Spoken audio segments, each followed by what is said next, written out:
What should people know about the Portuguese? Because I'm always of the belief that a place is only as special as its people. Yeah.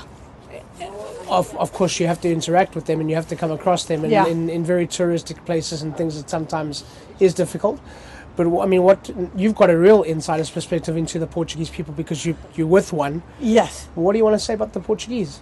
They're absolutely lovely. I mean, I would say most of my partner's family doesn't speak English a lot. So it took me a long time to learn Portuguese well enough to interact.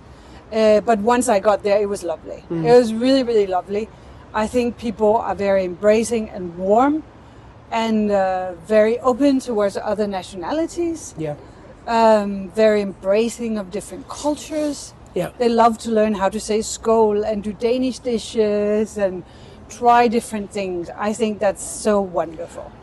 That's something as well that I've been here 16 years, and it's still something that really you don't find that in any country where people are literally and genuinely open.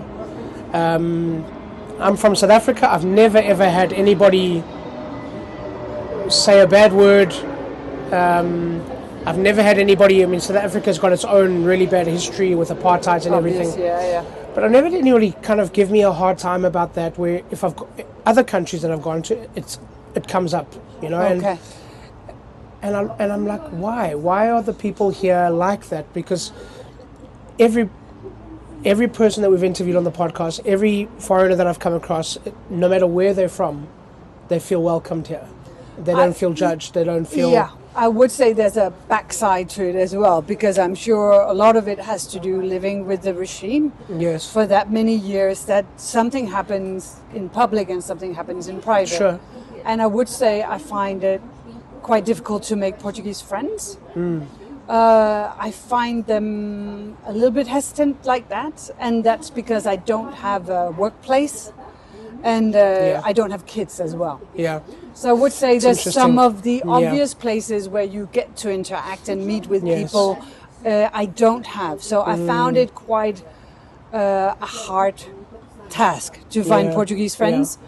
But I would say it's very similar to my own country. So I don't find that there's anything That's not wrong. strange with it. Yeah. But it's very similar in Denmark. If you didn't go to school with people, Yes. it's very hard to get into. And also, of course, I speak Portuguese, but not as well as, so I will again be a little bit off with a big Portuguese group. Interesting.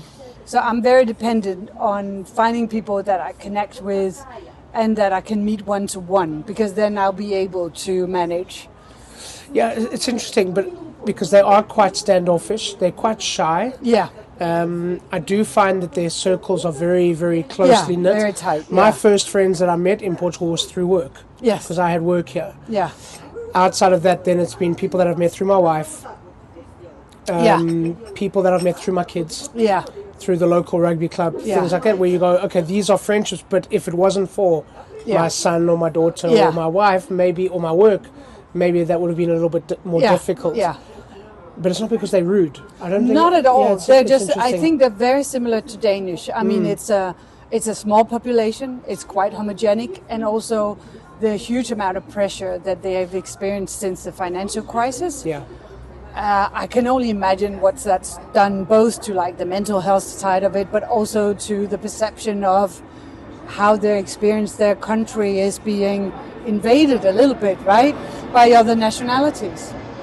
You can think about that.